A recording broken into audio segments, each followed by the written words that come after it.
Bismillahirrahmanirrahim. Assalamualaikum warahmatullahi wabarakatuh. Perkenalkan, nama saya Raffi Ramadan.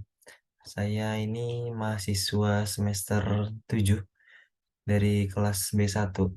Di sini saya ingin menjelaskan ataupun menjabarkan tugas yang diberikan oleh saya, yaitu tugas semester pendek untuk memperbaiki nilai yang kurang pada semester 6. Dan di sini adalah tentang mata kuliah sistem terdistribusi. Oke, untuk tugasnya itu menjelaskan gambar dari sistem terdistribusi yang ada di perusahaan nasional atau internasional. Dan di sini saya mengambil dari perusahaan nasional, yaitu PT Pertamina. PT Pertamina Persero Palembang RU3. Nah, kita masuk ke dalam definisi sistem terdistribusi, definisi ataupun pengertian. Sistem terdistribusi ini adalah sekumpulan komputer otonom yang terhubung ke suatu jaringan, di mana bagi pengguna sistem terlihat sebagai satu komputer. Jadi dari berbagai macam komputer yang ada di dalam sebuah perusahaan ataupun yang lainnya, itu terhubung menjadi ataupun sebagai satu buah komputer.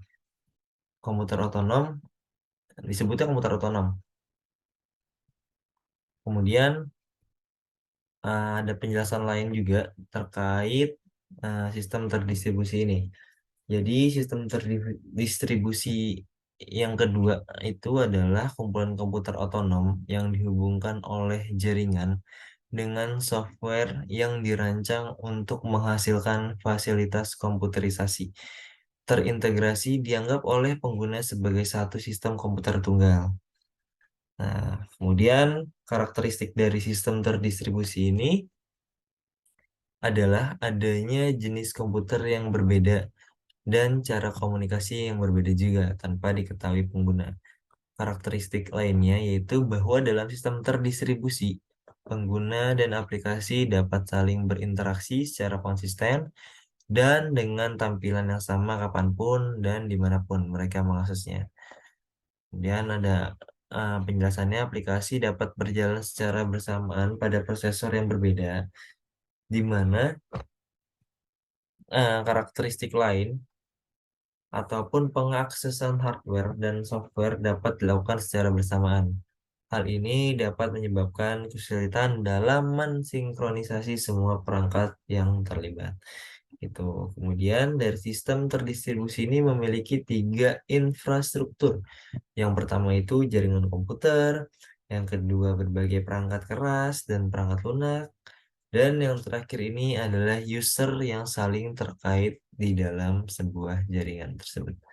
Dari 3 infrastruktur yang sudah saya sebutkan tadi, itu fungsinya untuk mendukung keanekaragaman komputer dan jaringan yang menawarkan single view atau terlihat seperti satu sistem komputer di dalam sebuah jaringan. Sistem terdistribusi secara aplikasi berada pada lapisan antara aplikasi dan sistem operasi. Lapisan ini disebut lapisan middleware untuk mendefinisikan sistem terdistribusi, dan ada pengertian tersendiri dari si middleware ini. Jadi middleware ini merupakan perantara yang memungkinkan pengguna ataupun klien dan atau lapisan aplikasi dan sistem operasi dapat saling berkomunikasi. Peran middleware di sini cukup penting karena dengan adanya middleware, maka klien dapat mengirimkan pesan dan permintaan kepada server serta menerjemahkan pesan tersebut sehingga dapat dimengerti oleh si klien. Itu begitu juga sebaliknya. Dan di sini ada perbedaan antara sistem terdistribusi dengan jaringan komputer. Jadi sistem terdistribusi dan jaringan komputer secara umum terlihat sama karena masing-masing beroperasi melalui jaringan komputer, namun dapat dibedakan pada ciri-cirinya. Jadi ada beberapa ciri-ciri yang ada pada sistem terdistribusi dan juga jaringan komputer. Yang pertama itu, komputer yang terhubung merupakan gabungan yang terdiri dari beberapa workstation ataupun juga gabungan komputer server dan juga klien. Kemudian yang kedua itu ada beberapa komputer terhubung agar dapat sharing. Namun tiap pekerjaan ditangani sendiri-sendiri oleh komputer yang meminta dan dimintai layanan. Kemudian yang ketiga ini, server hanya melayani permintaan sesuai antrian yang sudah diatur oleh sistem. Yang keempat, kualitas komunikasi data dipengaruhi oleh media transmisi yang digunakan. Yang kelima, lamanya suatu proses dipengaruhi oleh spesifikasi hardware masing-masing station yang memiliki ataupun meminta layanan. Yang keenam, user dapat mengetahui proses yang sedang berlangsung. Yang ketujuh, metode komunikasi antar komputer dengan model peer-to-peer atau client server. Yang kedelapan, masing-masing node atau workstation atau pada metode peer-to-peer tidak membutuhkan komputer server khusus untuk menangani seluruh pekerjaan. Jadi cukup server biasa aja.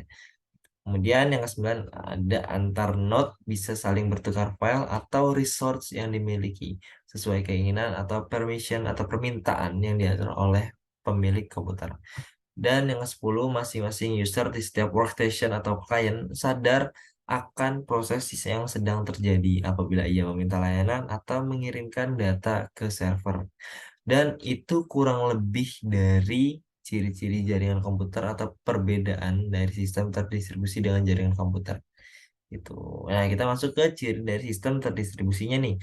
Yang pertama, komputer yang terhubung terdiri dari host atau komputer utama dan terminal-terminal komputer yang terhubung dengan komputer host. Kemudian yang kedua, beberapa host komputer terhubung agar dapat mengerjakan sebuah atau beberapa pekerjaan besar yang bersama. Kemudian yang ketiga, host melayani beberapa terminal dan melakukan proses berdasarkan input dari terminal-terminal. Yang keempat itu ada kualitas komunikasi data dipengaruhi oleh sistem. Dan yang kelima itu lamanya suatu proses tergantung sistem operasi yang akan memilih prosesor komputer mana yang akan digunakan. Kemudian yang keenam itu user tidak dapat mengetahui proses yang sedang berlangsung di host. Yang ketujuh itu ada metode komunikasi antar komputer tersentralisasi atau pengertiannya itu adalah terpusat pada komputer utama atau host yang tadi dijelaskan di poin nomor 1.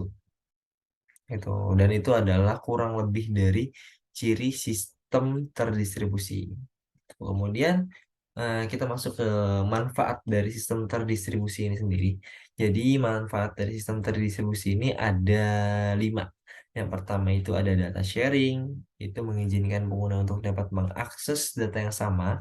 Yang kedua itu ada device sharing, mengizinkan pengguna untuk dapat mengakses perangkat keras yang sama. Yang ketiga ada communication, mengizinkan pengguna untuk dapat melakukan komunikasi jauh lebih mudah. Kemudian yang keempat ada flexibility atau dapat membagi beban kerja pada perangkat yang tersedia dengan cara efektif. Dapat menambah komponen secara individu tanpa harus melakukan duplikasi sistem fasilitas lokal dan dapat disesuaikan dengan kebutuhan lokal. Kemudian yang kelima itu ada multi-user atau computing, yaitu mengizinkan banyak user untuk melakukan akses dalam waktu yang bersamaan. Jadi kurang lebih manfaat dari sistem terdistribusi itu adalah sebagai yang saya jelaskan tadi. Kemudian kita masuk dari tujuan sistem terdistribusi ini sendiri. Jadi sistem terdistribusi ini memiliki tujuan utama, yaitu untuk memudahkan pengguna dalam mengakses sumber daya jarak jauh secara bersama-sama dengan terkontrol dan terefisien. Dengan semakin meningkatnya konektivitas dan akses untuk dapat saling berbagi, peningkatan keamanan juga menjadi hal yang sangat penting. Itu dari tujuan sistem terdistribusinya. Ya, mungkin kurang lebih itu saja untuk penjelasan dari sistem terdistribusi ini sendiri.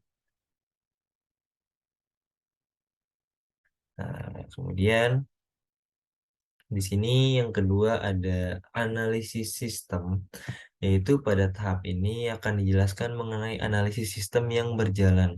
dan proses pengumpulan kebutuhan dan informasi yang akan didukung oleh aplikasi basis data dan menggunakan informasi tersebut untuk mengidentifikasi kebutuhan user terhadap sistem yang baru. Dan kemudian di sini ada sistem yang berjalan pada PT Pertamina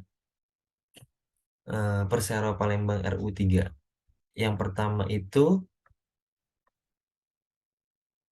bagian administrasi akan mencatat data barang inventaris.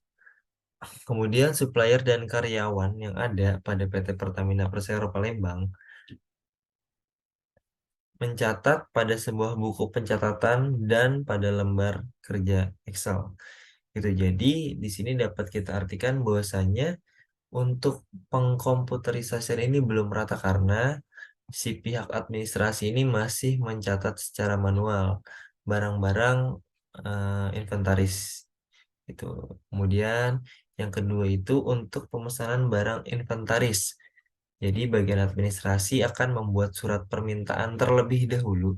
Surat permintaan pemesanan yang akan ditujukan atau dikirimkan atau diberikan kepada pihak supplier gitu. Kemudian yang ketiga ini supplier akan memberikan harga sesuai permintaan barang kepada PT Pertamina Persero Palembang RU3.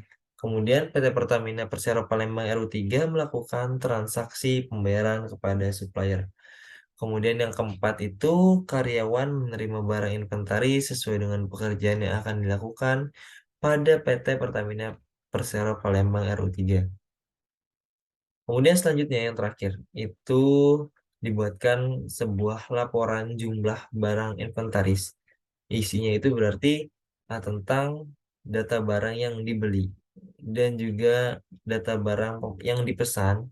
Kemudian ada juga harga barang yang tertera gitu. Jadi untuk laporan ini akan dibuat dan ditujukan atau diberikan kepada direktur perusahaan gitu.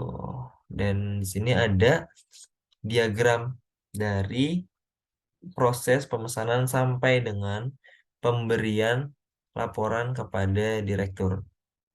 Nah, bisa kita lihat di gambar diagram ini, yang mana di diagram ini melibatkan 4 buah pihak. Yang pertama itu pihak administrasi, yang kedua ada pihak supplier, yang ketiga ada karyawan, dan yang terakhir adalah direktur. Gitu. Bisa kita lihat dari gambar diagram, yang pertama itu adalah memulai. Jadi pihak administrasi ini memulai untuk pemesanan sebuah barang. Jadi ketika si administrasi ini ingin melakukan sebuah pemesanan sebuah barang, hal yang pertama dilakukan itu adalah mendata barang inventarisnya dulu gitu. Jadi si pihak administrasi ini melihat data barang inventaris itu melalui Microsoft Excel, yaitu udah terkomputerisasi. Bisa kita lihat di sini bahwasanya bentuknya itu adalah menggunakan sebuah kotak yang artinya sudah terkomputerisasi. Kemudian administrasi ini akan membuat sebuah pesanan barang. Tadi dia kan udah mendata, jadi dia tahu nih apa barang-barang yang sekiranya itu kurang. Jadi si pihak administrasi ini membuat pemesanan barang yang kurang tersebut gitu. Kemudian untuk membuat barang pemesanan tersebut, si administrasi ini harus mengisikan form pemesanannya gitu. Ketika pihak administrasi ini selesai ataupun sudah selesai mengisi form pemesanannya, form pemesanan ini akan dikirimkan oleh bagian supplier. Itu bisa kita lihat dari diagramnya. Dari form pemesanan ini akan diserahkan ke bagian supplier. Dan supplier ini akan menerima eh, barang-barang pesanan yang dibuat oleh pihak administrasi. Itu. Setelah supplier menerima data barang yang dipesan oleh pihak administrasi, pihak supplier ini akan menentukan jumlah harga dari barang yang dipesan oleh pihak administrasi. Dan di sini kita lihat dua-duanya itu sudah dalam sistem terkomputerisasi. Ya. Kemudian setelah harganya sudah ditentukan, supplier akan mengembalikan ataupun memberitahukan tentang harga dan jumlah yang dipesan oleh pihak administrasi. Itu kemudian dari pihak administrasi ini akan menerima harga barang pemesanan. Dari harga yang sudah ditentukan oleh pihak supplier akan diterima oleh administrasi. Kemudian pihak administrasi ini akan menginput dulu data pembayarannya dari harga-harga yang sudah ditentukan oleh pihak supplier. Gitu. Kemudian setelah menginput data pembayaran, administrasi ini akan menginput data inventarisnya. Gitu. Kemudian setelah membuat data inventaris, administrasi ini akan melakukan dua tahap lagi, yaitu yang pertama dia membuat sebuah laporan yang mana nanti laporannya akan diterima oleh pihak direktur dan memberikan barang inventaris kepada karyawannya. Dan di sini karyawan ini akan menerima barang inventaris yang sudah dipesan oleh pihak administrasi ke supplier.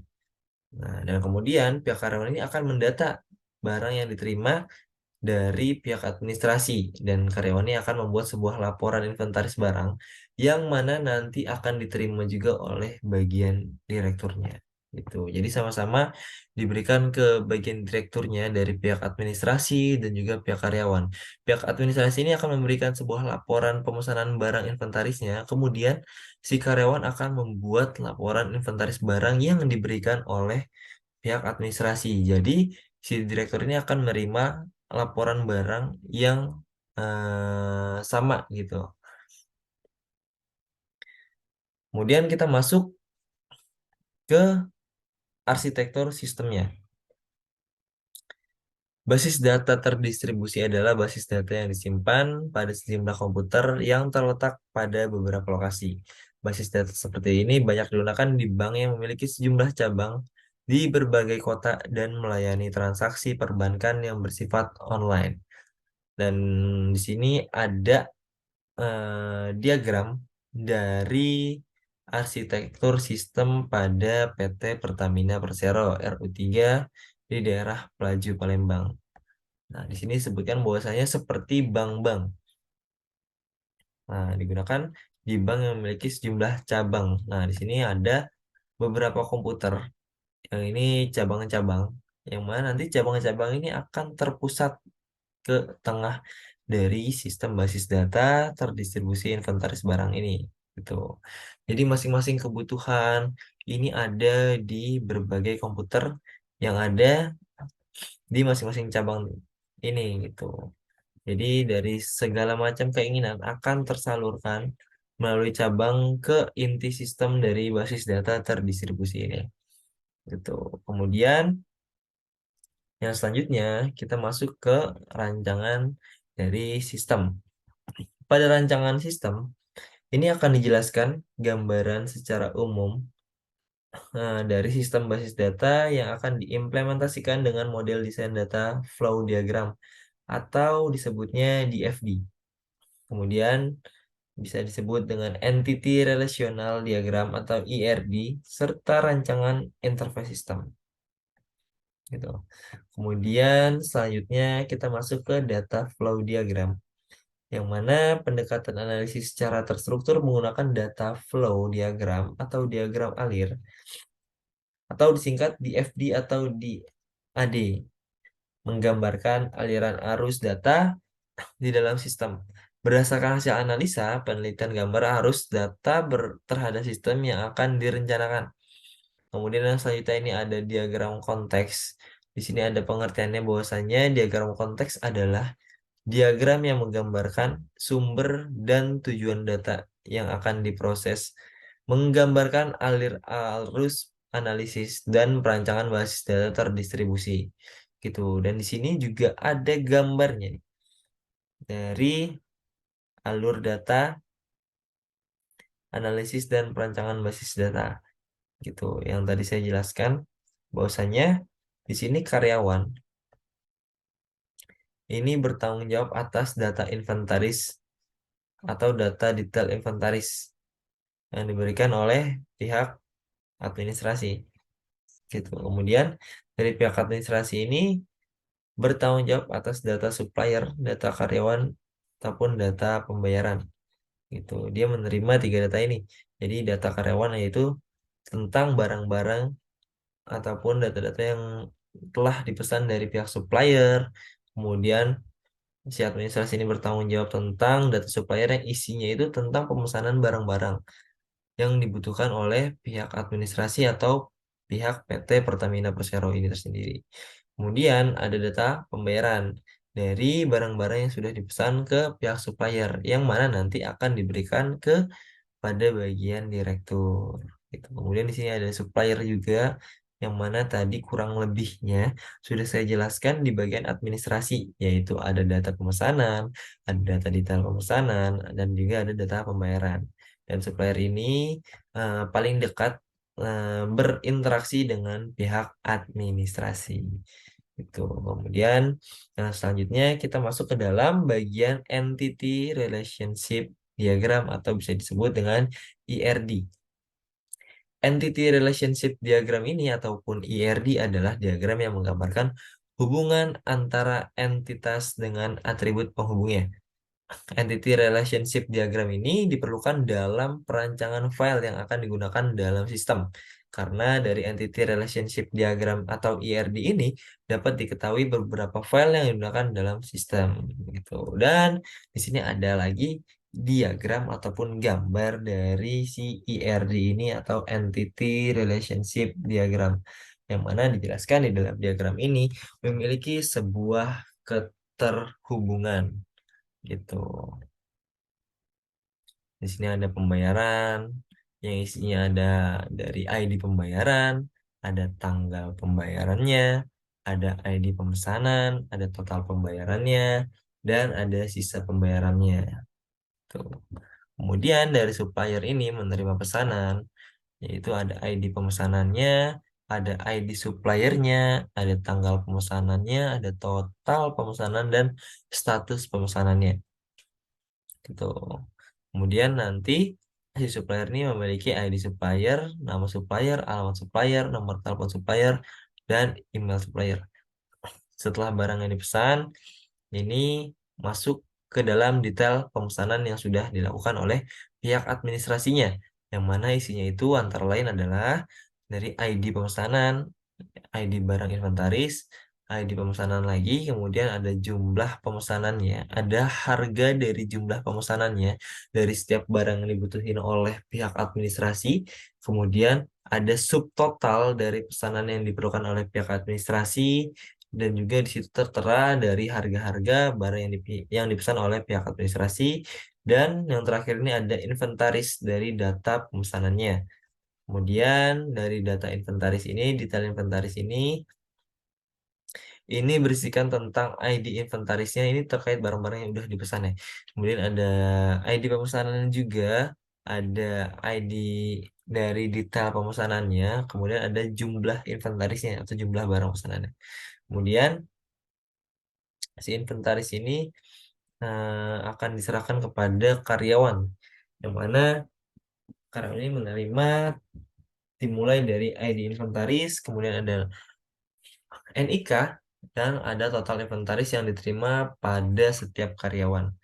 Nah, gitu. Kemudian di sini karyawan juga mengisi data yaitu mulai dari NIK, nama karyawan, tanggal lahir karyawan, tempat tanggal lahir karyawan, alamat karyawan, nomor telepon, dan juga email. Dan mungkin kurang lebihnya itu dari diagram IRD. Kemudian kita masuk ke selanjutnya yaitu tentang hasilnya. Jadi di sini dijelaskan bahwasanya hasil dari penilaian ini adalah rancangan basis data persediaan barang yang akan digunakan untuk mengembangkan aplikasi basis data terdistribusi pada PT Pertamina Persero Palembang RU3. Rancangan basis data ini memiliki tabel-tabel yang berbentuk drip fase-fase perancangan konseptual, logikal, sampai fisikal yang telah diuraikan dan diharapkan menjadi rancangan basis data yang baik. Basis data dibuat dengan menggunakan MySQL dalam pembuatan awal menggunakan server localhost. Dan di sini ada beberapa gambar tentang flow dari mulai si user menggunakan website ini sampai dengan selesai. Di sini yang pertama ada tampilan login. yang mana tampilan login ini digunakan untuk masuk ke dalam sebuah analisis dan perancangan basis data terdistribusi data inventaris barang dengan memasukkan username dan password gitu. Kemudian ada tampilan menu utama setelah si user ini memasukkan ID dan passwordnya. Dan di sini ada beberapa menu yang ada di dalam tampilan menu utama ini. Kemudian yang ketiga ada tampilan menu data suppliernya. Jadi pada tampilan menu data supplier ini digunakan untuk menginput data supplier yang akan menerima pesanan barang dari PT Pertamina Persero Palembang RU3 Palembang. Tuh, jadi ini adalah gambaran form yang akan diterima oleh pihak suppliernya gitu. Jadi akan muncul data-data yang diisi oleh bagian administrasi ke pihak supplier. Kemudian masuk ke yang keempat yaitu tentang tampilan menu data barang inventarisnya. Di sini ada gambarnya dari data barang inventarisnya, yaitu berarti tentang barang-barang yang sudah dipesan akan muncul di sini. Kemudian yang kelima itu ada tampilan menu data pemesanannya, yaitu tampilan data pemesanan digunakan untuk menginput data pemesanan yang merupakan pemesanan barang kepada supplier sehingga perusahaan mengetahui pemesanan barang untuk PT Pertamina Persero Palembang RU3 ini. Dan di sini ada beberapa gambarnya, yaitu mulai dari pemesanan dan di sini terdapat ID pemesanan, tanggal pemesanannya, ID supplier dan nama suppliernya. Kemudian di bawahnya ini adalah barang-barang pesanannya. Kemudian yang keenam adalah tampilan menu data detail pemesanan. Pada tampilan menu data detail pemesanan digunakan untuk menginput data detail pemesanan yang merupakan hasil detail pemesanan barang kepada supplier sehingga supplier mengetahui detail pemesanan barang yang akan dibeli untuk PT Pertamina Persero Palembang RU3 ini. Dan di sini ada kurang lebih gambarnya dari detail pemesanan PMN 0001 gitu. Kemudian kita masuk ke yang selanjutnya itu tampilan menu utama dan pembayarannya. Masih ada menu utama dan menu pembayarannya. Di sini karyawan digunakan untuk menginput data karyawan yang bekerja di PT Pertamina Persero Palembang RU3 ini. Di sini ada gambarnya juga. Kemudian ada tampilan menu data inventaris, yaitu pada tampilan menu data inventaris digunakan untuk menginput data inventaris yang merupakan barang inventaris yang diterima karyawan PT Pertamina Persero Palembang RU3. Di sini ada gambaran dari si diagram itu sendiri.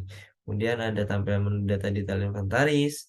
Kemudian eh,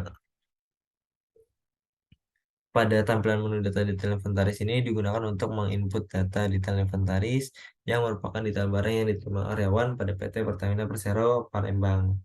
Gitu. Kemudian kita masuk ke dalam kesimpulannya.